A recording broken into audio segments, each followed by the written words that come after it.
ते पाहिलेत का? आता पातिव्रत्याची जी खरं म्हणजे गुणात्मकता आहे ती सोडून अहंता निर्माण झालेली दिसते. आणि अहंता ही घातक असते नारदांना माहिती होते. त्यावेळेला ते म्हणाले, मुनी बोले कासया हे अहंता, मृत्युलोकी पाहिली अत्रिकांता. अत्रि ऋषींची भार्या जी अनसूया ती सर्वात श्रेष्ठ अतिपतिव्रता आहे. आणि तुमची सर तिच्या पायाच्या नखा एवढी सुद्धा नाही असं नारदांनी आणखीन एक पुष्टी जोडून दिली. झालं संतापल्या सावित्री माता, म्हणाले आमच्यापेक्षा श्रेष्ठ तेही मृत्यूलोकामध्ये शक्यच नाही. ते म्हणाले अहो काय सांगायचं, ती एवढी श्रेष्ठ आहे. मानवती जीते सुरकिन्नर गंधर्व सिद्ध मानवती, मानवती सकल सती प्रवरानची यत्समाल मानवती. अहो रमा आहे ना लक्ष्मी, ती 9व्या भागानं सुद्धा तिच्या जोडीला पुरणार नाही अशी ती अत्रि ऋषींची भार्या अनसूया, जिला कुठल्याही प्रकारची असूया नाही. अनसूया नाव अनसूया आहे, अनुसया नाही बर का. अनसूया जिला असूया नाही. स्त्री वर्गाला असूया ही असतेच, लक्षात ठेवा. असूया म्हणजे दुसरीकडे जे आहे ना तिच्याकडे डबल डोअरचा फ्रीज आहे, माझ्याकडे नाही. सगळं कौतुक जरी असलं तरी सुद्धा जे नाहीये त्याच आम्हाला दुःख. असूया जी आहे ती असूया न असणं हे अनसूयेचं वैशिष्ट्य.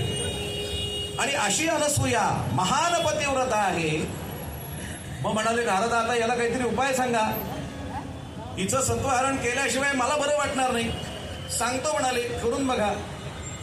प्रार्थुनिया चतुरानना पाठवावे अत्रिभुवना, आणि नग्न मागावे भोजना तेणे गर्व भंगेल.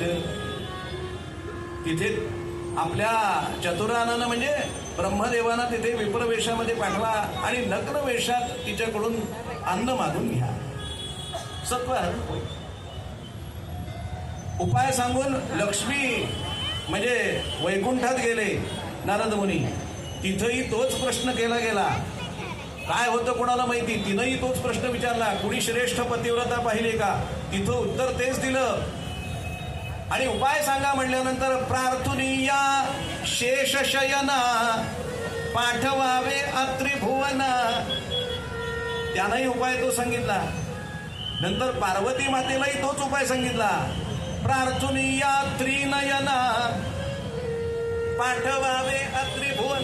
आणि मग तिन्हीकडे हा उपाय सांगितल्यानंतर तिन्हीकडे आग अगदी समान लागलेली आहे. आणि अशा अवस्थेमध्ये 3 देव घरी आले. परत कामावरून थकून आलेले बिचारे आता भोजनाला बसायचं. कल्पना करा, त्यावेळेला सावित्री नेहमी स्वागत करणारी पण ती दिसेना.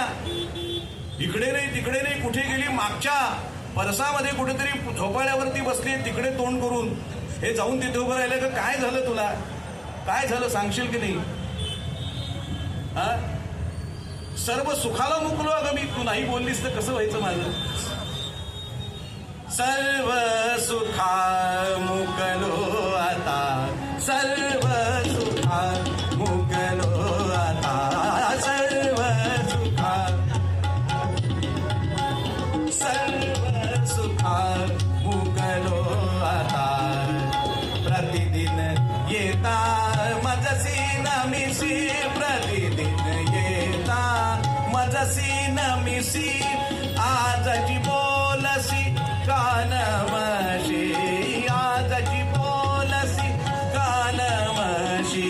सांगे आता काय मी चुकलो, सर्व सुखामी आता मुकलो, सर्व सुखा मुकलो आता, सर्व सुखा सर्व सुखा सर्व सुखा. सावित्री म्हणाली आमची तुम्हाला अजिबात कदर नसेल. मी सांगेन तसं करणार का. हो म्हणाले करतो.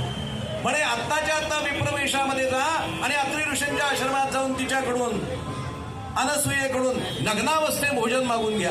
अगं काय बोलतेस काय, तुला काही वाटतं का? नाही म्हणाले. एवढं केलं तरच म्हणाले मी पुन्हा तुमच्याशी बोलेन. ठीक आहे म्हणाले. म्हणून त्यांनी विप्रवेश धारण केला. आणि त्याच्यानंतर इकडे विष्णू आले. विष्णूंनी सुद्धा विचारल्यानंतर लक्ष्मीनी पुन्हा तेच सांगितलं, पार्वती मातेने तेच सांगितलं. आणि तिघांनीही विप्रवेशामध्ये अनसूयेच्या दरबारामध्ये येऊन भिक्षा मागितलेली आहे. अजून थोडा वेळ आहे. हा 6:05 आपण करणार.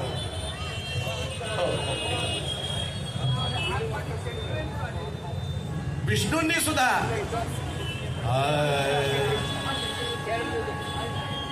कानमशी तू बोलसी कमले, कानमशी तू बोलसी कमले, कानमशी तू बोलसी. काय तुझे मी चुकलो सुंदरी, शीघ्र कधी गे मदसी विमले, कानमशी तू बोलसी कमले, कानमशी तू बोलसी कमले, कानमशी तू. का बोलत नाही म्हणल्यानंतर लक्ष्मीने सुद्धा तेच उत्तर दिलं. त्याच्यानंतर इकडे शंकर आले. त्यावेळेला पार्वती मातेने सुद्धा तेच विचारलं, सांग सांग तुझसी कसा कोप असा आला, सांग सांग तुझसी कसा कोप असा आला, तुझ्या वीण अतिदीन सुदतीचा लोग पहा, सांग सांग तुझसी कठीण कठीण कठीण किती पुरुष हृदया बाई ग, कठीण कठीण सांग सांग तुझसे कसा. अगं हो सांग तरी तुला एवढा कोप कशाने आला. आणि मग तिने सांगितलं, तुम्ही विप्रवेशामध्ये तिथे जाऊन अत्रि ऋषींच्या आश्रमामध्ये अनसूयेकडून लग्नावस्थेत भोजन मागून घ्या. आणि तिघही विप्रवेशामध्ये येऊन त्या ठिकाणी उभे राहिले. ओम भवती भिक्षां देहि. भिक्षा मागितली, पण भिक्षा मागून तिनं लगेच आतमध्येच बोलवलं, या माध्यान्नीची वेळ आहे, बसा जेवायला. पानं घेतली आणि पानावरती वाढलं, पण बसायला तयार नाही ती जेवायला. कारण सांगणार कोण, लग्नावस्थेत भोजन द्या. शेवटी विष्णूंनी धाडस करून सांगितलं. म्हणाले, तू जर नग्न होऊन भोजन दिलंस तरच म्हणाले आम्ही भोजन सेवन करू. तिच्या लक्षात आलं कोणीतरी महापुरुष आहेत म्हणून आपल्या पतिराजांचं स्मरण करून तिने हातामध्ये तीर्थ घेतलं आणि ते तीर्थ प्रोक्षण केलं.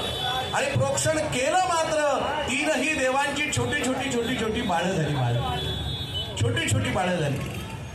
आणि ती बाळं इकडे तिकडे रांगतायत. त्यांना उचलून आतमध्ये नेलं आणि विवस्त्र होऊन त्यांना हवं ते खायला दिलं. त्यांचं पोट भरलं आणि पाळण्यामध्ये घातलं. अत्रि ऋषी आले. अत्रि ऋषी म्हणाले, एकदम 3 मुलं. त्यांनी ध्यान लावलं. त्यांच्या लक्षात आलं प्रत्यक्ष 3 देव आहेत, ब्रह्मा विष्णू महेश. अगं अनसूये, तू किती भाग्यवान आहेस, 3 देव या ठिकाणी आलेले आहेत. आणि असे 6 महिने गेले. 6 महिने आपले पतिराज परत आले नाहीत.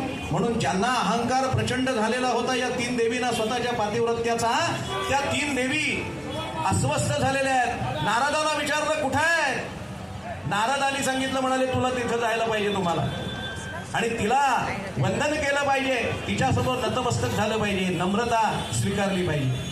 3ही देवी तिथे गेल्या आणि अनसूयेकडे जाऊन अनसूयेला वंदन केलं आणि क्षमा मागितली. म्हणाले, आम्ही तुझं सत्वहरण करण्याकरता म्हणून हा उपाय केला, पण तू श्रेष्ठ आहेस आम्ही मान्य करतो. मग आमचे पतिराज परत कर. बघा म्हणाले, तुम्हाला शोधता येतंय का तुमचे? अहो, एवढ्या लहान वयात कधी बघितलंच नव्हतं ना पतिराजांना पाळण्यामध्ये, त्यामुळं ओळखता येईना. मग शेवटी तिनं करस्पर्श केला आणि तो करस्पर्श केल्यानंतर ते पुन्हा आपल्या रूपामध्ये आले. आणि मग 3ही देव आणि 3 देवी उभे असताना अत्रि ऋषींनी आणि अनसूयेनी दोघांनी हात जोडले आणि म्हणाले, तुम्ही 6 महिने आमच्याकडे बालरूपामध्ये होतात, आमच्या पोटी जन्माला बालरूपामध्ये यावं. असा आशीर्वाद मागितल्यानंतर तथास्तु असं म्हटले. आणि आता त्यानंतर यथावकाश 3 पुत्र झालेले आहेत, ते सांगतो कोण कोण झाले. आणि जन्माचा जी वेळ जेव्हा येईल त्यावेळेला आपण बरोबर 2 मिनिटं बाकी आहेत, मला माहिती आहे. 3 पुत्र कोण झाले? ब्रह्माच्या अंशाने चंद्र, विष्णूंच्या अंशाने श्री दत्त आणि भगवान महादेवांच्या शंकराच्या अंशानं दुर्वास, असे 3 पुत्र झाले. पण त्यापैकी आज दत्तजन्माचा दिवस आहे, मार्गशीर्षातली पौर्णिमा. ती पौर्णिमा येऊन ठेपली आणि प्रदोष काळ यायला लागला. तसतसं कळा वाढायला लागल्या. आणि कळा यायला लागल्यानंतर व्यवस्था सगळी पूर्ण झालेली होती. सगळेजण या ठिकाणी बाळणपण करायला इथे उपस्थित आहेत. आणि अनसूयेच्या बाळणपणाला एवढी गर्दी जमा झाली बघा. आणि सगळ्यांनी या ठिकाणी उपस्थित राहून हा मोठा आनंदाचा सोहळा साजरा करायचा ठरवलाय. आणि आपण 1 मिनिटभर भजन करणार आहोत.